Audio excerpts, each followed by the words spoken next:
Python, c'est un serpent. Mais pour nous, c'est une installation qui associe le mouvement et le son, qui correspond à une nouvelle étape dans notre travail justement de recherche sur ces deux médias. Et aussi sur l'organicité plastique et sonore, c'est-à-dire que Python est une sculpture qui va produire du son.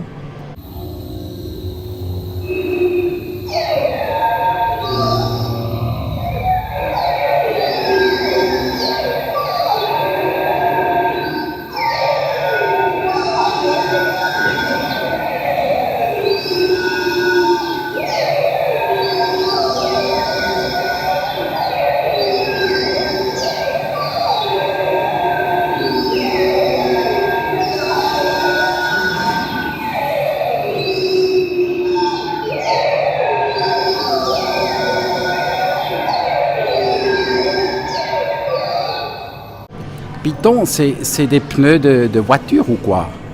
C'est des chambres à air de voitures, enfin de petites voitures. 150, il y en a qui sont collés ensemble, enfin vulcanisés, et puis qui sont reliés par des articulations motorisées en fait. Donc il y a une dizaine de segments, enfin non 5 segments, avec 5 moteurs qui les relient et qui les met en torsion en fait. Le serpent il commence à vivre, quoi, à se tordre, à essayer de se libérer, à tourner, à se déplacer. On a l'impression qu'il y a un plan là derrière, une programmation très précise. Ouais, non, pas du tout. En termes de mouvement, pas du tout. Je pense que c'est pas possible de programmer des mouvements dans un système aussi imprévisible que 150 pneus. Donc les énergies, les forces, on les connaît pas comme elles agissent. Donc c'est une bête système random qui fait tourner ça. Donc c'est toujours une surprise en termes de mouvement. Ouais.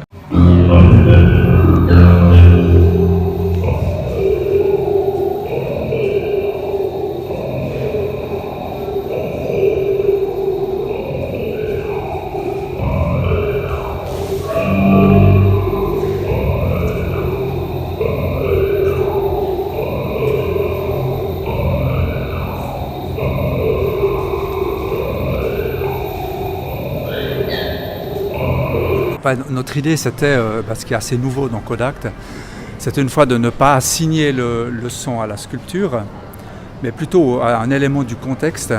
Et là, le contexte, ce sont quatre personnages, comme 4 gardiens de cette créature, comme s'ils avaient capturé cette créature, qui chacun d'eux tiennent un haut-parleur. Et ces haut-parleurs vont diffuser des sons organisés en chants, en espèce de chants rituels, de chants primitifs.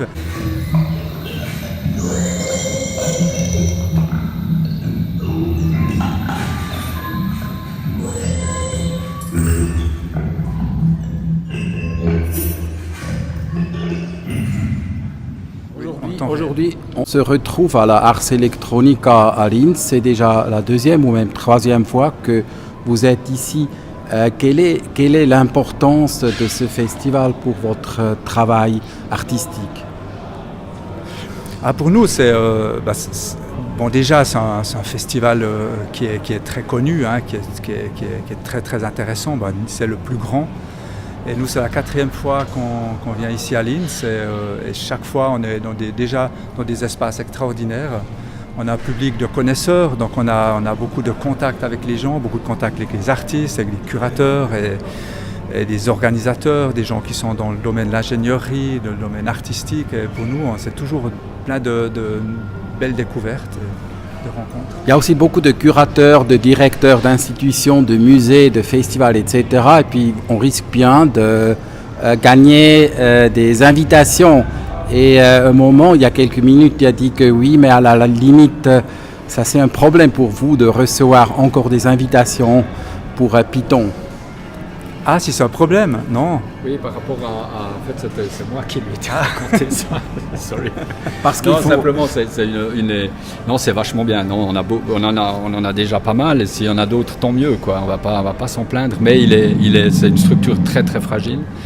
C'est-à-dire, au bout d'un moment, il faut le refaire. Elle vieillit, quoi. Ouais, elle vieillit d'une façon assez irréversible, quoi. Donc, Mais pour l'instant, ça marche. Mais on est toujours un peu, en tant qu'auteur et réalisateur, on est toujours un peu inquiet. Et puis, on voit un peu les choses qui se dégradent à gauche, à droite. Les forces sont immenses là-dedans, on ne s'imagine pas. C'est des vulcanisations qui sont extrêmement sollicitées, puis qui ne sont pas juste 100% au top. Et puis, elles commencent à bouger. Puis, ça, c'est une chaîne. Je veux dire, si un pneu se détruit, ben c'est l'ensemble qui marche plus, quoi. C'est le maillon de la chaîne, quoi.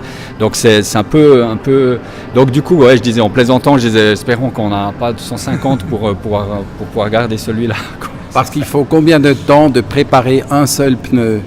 Alors là, c'était avec toute la préparation avant la vulcanisation à chaud, les temps de refroidissement, il faut compter environ 1 heure par pneu. Donc là, il y a environ, en tout cas, avec ceux qui ont été refaits, il y a quasiment 200 à 300 heures de vulcanisation là-dedans, quoi. Parce qu'il y a beaucoup de points de collage sur chaque pneu. C'est assez une science c'était intéressant, quoi. Il fallait développer un truc. Il y a quand même une chose à dire, c'est que dans l'art de l'imperfection, vu que c'est le titre le thème du festival. Voilà. Et nous, dans cette structure, comme mon frère disait, elle est délicate, elle peut de temps en temps se séparer, elle vieillit. Mais on doit dire que quelquefois, on a des bonnes surprises, parce qu'on a des segments qui se détachent et qui peuvent partir vers les gens. Ça devient vraiment de la science-fiction où on ne sait plus en fait comment ça fonctionne. Étant donné que les moteurs sont contrôlés par radio, il peut y avoir un segment qui part tout seul, puis il se promène seul dans l'espace. Et ça devient des moments qui sont complètement fous. Et ça, pour nous, ce qui est génial, c'est qu'on découvre aussi toujours des différents. Enfin, on redécouvre notre œuvre à chaque performance. C'est toujours différent vu que c'est random et il y a toujours des autres choses qui se produisent, des autres sonorités, des autres mouvements.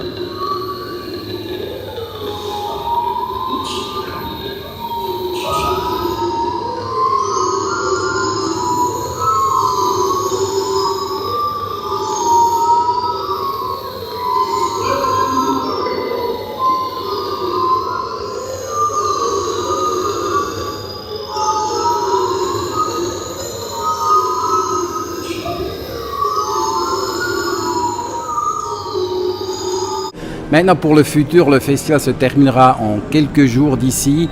Quels sont vos plans pour le futur proche? Alors, le futur très proche, c'est un festival en Slovénie. Donc, quand on part mardi matin, on part en Slovénie, puis on remonte le Piton le jour après. Et puis après? Après la Slovénie, on rentre en Suisse, et ensuite on part en Allemagne pour deux festivals, et en Belgique. Mais c'est-à-dire vous êtes hyper occupé ces jours? Ouais, pas mal, ouais, sûr. C'est une période avec beaucoup de déplacements. Après, on est toujours en atelier, quoi. On avance, on cherche, on réfléchit, on développe des trucs. Toujours créer des nouveaux trucs. Voilà, ouais, c'est un peu un process en constante évolution, disons. Puis à certains moments, on se dit, ok, on a un bon truc, on va faire un projet, puis on commence à chercher un peu d'argent, puis voilà, comme d'hab, quoi. Ouais. André et Michel Descoster, merci beaucoup. Et bonne continuation. Et pour finir, on va regarder un peu ce qu'il y a là à côté.